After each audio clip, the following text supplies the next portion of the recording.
We have to raise up a new generation of demon slayers. Someone's got to do it. Us 5 girls are such a dynamite team because we all have different strengths. Melanie is the sweetheart. She usually does the anointing and the praying. Chrissy is very dominant. Tess is the bulldog. She's always right there to help. She knows her stuff. And Savannah, she really connects with people emotionally. I want you to receive the judgment of God. Receive the judgment of God right now. Feel it. I get the feeling that this week is just going to be filled with the news of questionable decision after questionable decision coming out of the Vatican. It's weeks like this that really get the old noggin jogging when you recall the warning at La Salette about Rome and the faith. Anyway, instead of being a downer, let's just dive into this story today because it's telling on numerous levels. It's both an indictment of our times and a perfect illustration of the Spirit of Vatican II at work as it tries to address a problem that is so far outside the depths of those in the hierarchy that don't have a traditional understanding of the faith that would almost be funny if the subject wasn't so serious. And what is it I'm talking about? The headline says it all. From Fox News, as satanic groups rise, Vatican opens up Exorcism Summit to non-Catholics. Now, I normally don't read Fox, but I saw this story in my Facebook timeline and immediately groaned inside. I'm already getting images of Pastor Jim from the Apostolic Baptist Church of Omaha, established in 1999, but really established by Jesus, or so they say, using sola scriptura to chase demons out of the possessed. If that sounds disrespectful, go watch or read the accounts of exorcists and see what they say about exorcisms and how they typically go. I'm serious. It doesn't matter if it's Father Gabriel Amorth or Father Ripperger or Father Malachi Martin or someone else. They all say the same thing. Exorcism relies on authority granted legitimately through a bishop. Pastor Jim doesn't have that authority, regardless of what his authorization, his KJV, might have.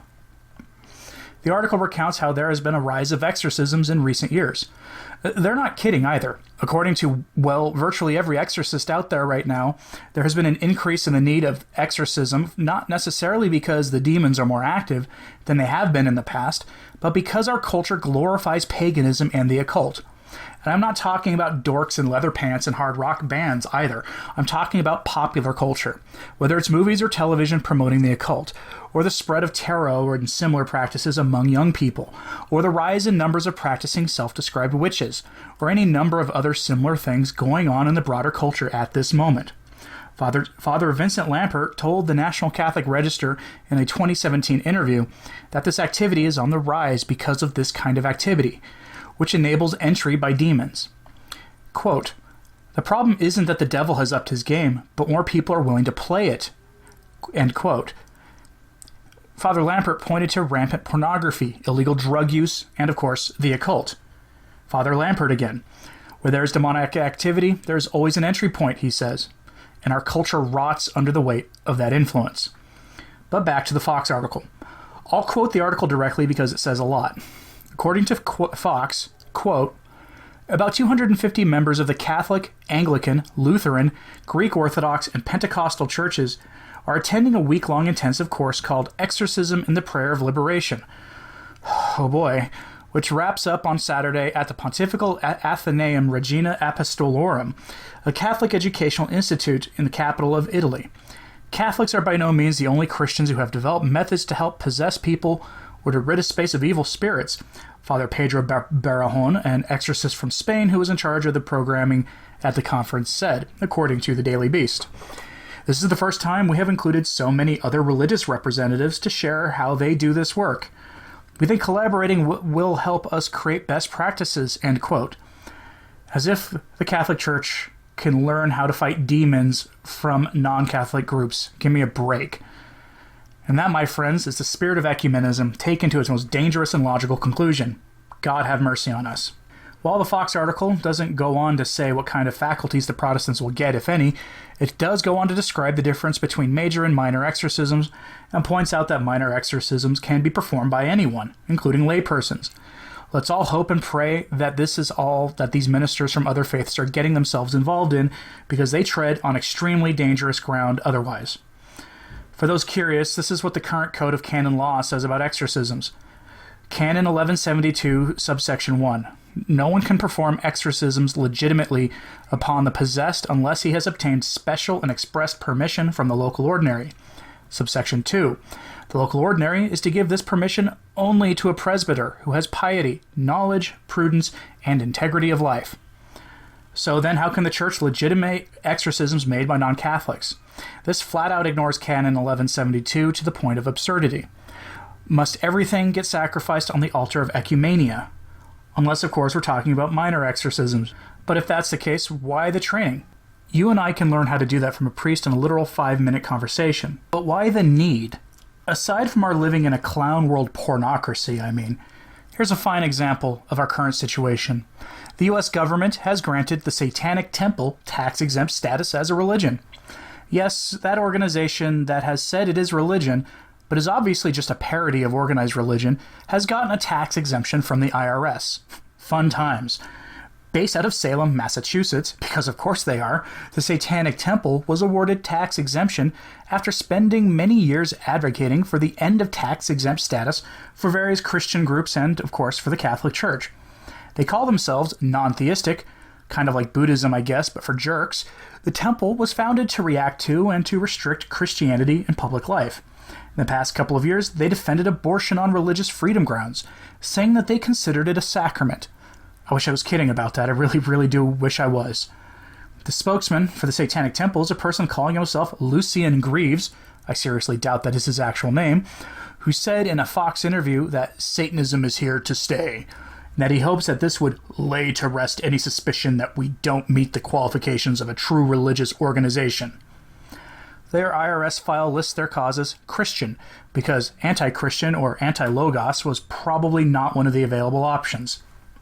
All of this begs the question, given that there is an increased need for exorcism, why is the Vatican training non-Catholics how to get into it? I'd get it if they were training Copts or Eastern Orthodox outside the Greeks who are there, and their priests how to conduct a Catholic-style exorcism, since those faiths have apostolic succession and valid orders. But we're talking about charismatic groups here, at least in some cases. If you haven't seen what Father Ripperger or other exorcists have said about the charismatic movement, you really should look into it. It is not a good thing, according to their not inconsiderable experience on this matter. You and I can, with the aid of a sacramental like holy water or blessed salt, perform minor exorcisms on our homes or other places once we're shown how to do it by a priest. So why do we need Pastor Jim to be formally trained by the Vatican? And I'm really trying to give them the benefit of the doubt here by assuming that they're not training them on the ins and outs of major exorcisms. If that's the case, then, like I said at the start, I'm reminded of La Salette and what was said about Rome and the faith.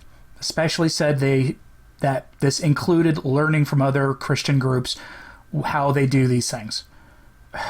Ecumenism seems to be the rule of the day, and has been since at least those disastrous Assisi conferences in the 1980s.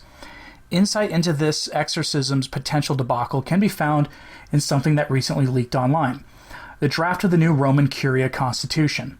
From Article 130, and I quote, "The Episcopal conferences will be enjoined to value and protect indigenous cultures with their patrimony and wisdom, and their cosmic and spiritual balance as wealth for all humanity." End quote.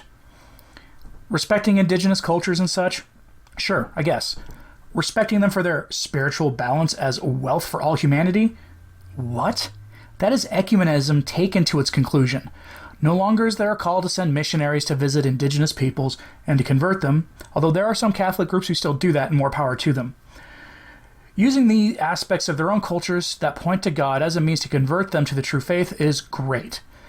Now, well, it seems that all things are now acceptable. Which brings us back to the story at hand. If Satanism is on the rise to the point where we're recruiting Protestants of presumably goodwill to assist in the process somehow, has it occurred to anyone that maybe, just maybe, the Vatican ought to use some of its deep pockets to fund training programs for priests and bishops in the most afflicted countries?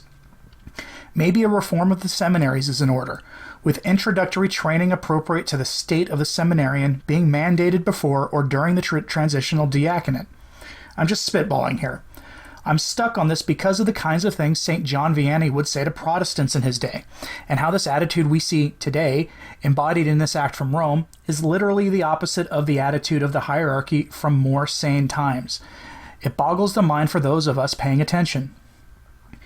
None of this would be necessary if it wasn't for the collapse in vocations in the U.S. and in the West. Once upon a time, most parishes were run by not only one priest, but a small cadre of priests. You might find a seminarian or two in each parish. The idea of a priest saying Mass in 5 parishes on a Sunday was alien to the Church before the Council, save for maybe mission territories. Now it's the norm in much of the U.S. The Novus Ordo priest near my house, who is seems like a priest of very good will. I have nothing really negative to say about him other than I wish he would move further into the direction of tradition. He says several new Masses each Sunday in various places. Even the traditional priests in our area drive long distances for Mass frequently. The vocations crisis made this possible, all brought to you, of course, by the Council.